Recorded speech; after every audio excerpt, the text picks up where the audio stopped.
నమస్తే. ఈరోజు మన టాపిక్ వంగవీటి మోహన రంగా గారి గురించి చర్చించుకుందాం. ఒక ఎమ్మెల్యేకి అన్ని వందల విగ్రహాలు ఈ దేశ చరిత్రలో ఎవరికి ఉండి ఉండవు, కానీ మోహన రంగా గారి విగ్రహాలు అన్ని వందల విగ్రహాలు ఉన్నాయి.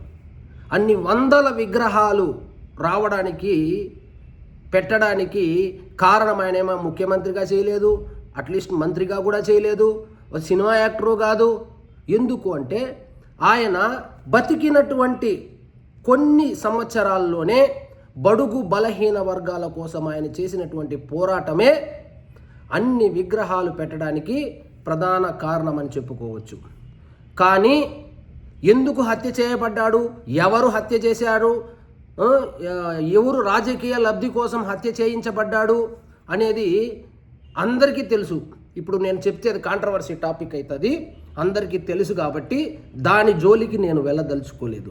సో ఒక ఎమ్మెల్యే ఒక 4.5 సంవత్సరాలు 5 సంవత్సరాలు ఎమ్మెల్యేగా చేసినటువంటి ఒక వ్యక్తికి ఇంత ఆదరణ రావడము బహుశా దేశ చరిత్రలోనే ఉండి ఉండకపోవచ్చు.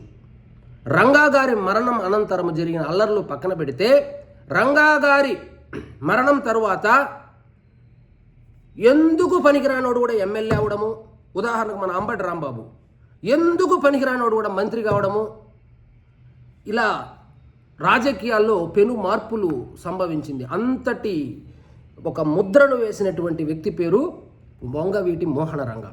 కానీ ఆయనకు మీడియా సపోర్ట్ లేకపోవడము, లేదా వారసత్వము అంత ఫోర్స్గా తీసుకొని జనాల్లోకి వెళ్ళలేకపోవడము, జనాదరణ లేకపోవడంతో ఆయన కేవలము ఒక కాపు నాయకుడిగానే ముద్ర వేయడం జరిగింది. కానీ ఆయన ఆ రోజు కాపుల కోసం కాదు ఉద్యమించింది, బడుగు బలహీన వర్గాల కోసము. కానీ ఏవో రాజకీయ కారణాల వల్ల ఆయన్ని కేవలము ఒక కాపు సామాజిక వర్గానికే అంటగట్టేసి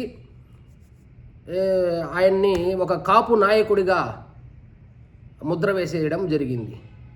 వంగవీటి మోహన రంగా అనే ఒక పేరు లేకపోయి ఉంటే, సో కాపు సామాజిక వర్గానికి సంబంధించి ఇంతమంది మంత్రులు కానీ ఇన్ని ఎమ్మెల్యే పదవులు కానీ ఏ పార్టీ ఇచ్చేది కాదు.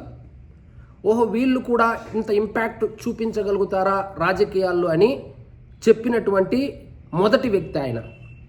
సో ఆయన్ని కేవలము రాజకీయ లబ్ధి కోసమే వాడుకొని, ఆయన సిద్ధాంతాలేమో ఓటు బ్యాంక్ అయిపోయింది ఈ రోజుల్లో, ఆయన ఆశయాలేమో విగ్రహాలుగా మిగిలిపోయింది. కానీ దాన్ని కరెక్ట్గా ఆయన బడుగు బలహీన వర్గాల కోసం, యాక్చువల్గా రంగా గారి కాన్సెప్ట్ ఏంటంటే కాపులు ప్లస్ బడుగు బలహీన వర్గాలకు ఐక్యమైతే రాజకీయంగా మనము లబ్ధి పొందవచ్చు.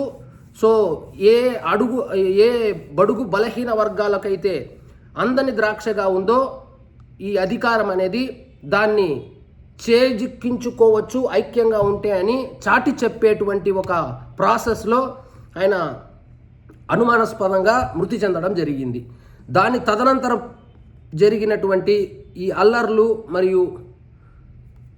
మరి చాలా కారణాల వల్ల ఆయన్ని ఎందుకో మరి కాపు సామాజిక వర్గానికే అంటగట్టి ఒక కాపు లీడర్గా ప్రొజెక్ట్ చేసేశారు. బట్ ఏదేమైనప్పటికీ ఒక ఎమ్మెల్యేకి ఇంత ఆదరణ ఉండడము బహుశా దేశ చరిత్రలోనే ఉండి ఉండకపోవచ్చు అని నా అభిప్రాయం. సో ఇకనైనా కాపులు మరియు బడుగు బలహీన వర్గాలు ఐక్యంగా ఉండి ఎప్పటి నుంచో ఉన్నటువంటి అందని ద్రాక్షగా ఉన్నటువంటి అధికారం అనేదాన్ని ఛేదించుకునే దిశగా అడుగులు వేస్తారని ఆశిస్తూ, జోహార్ మోహన్ రంగా.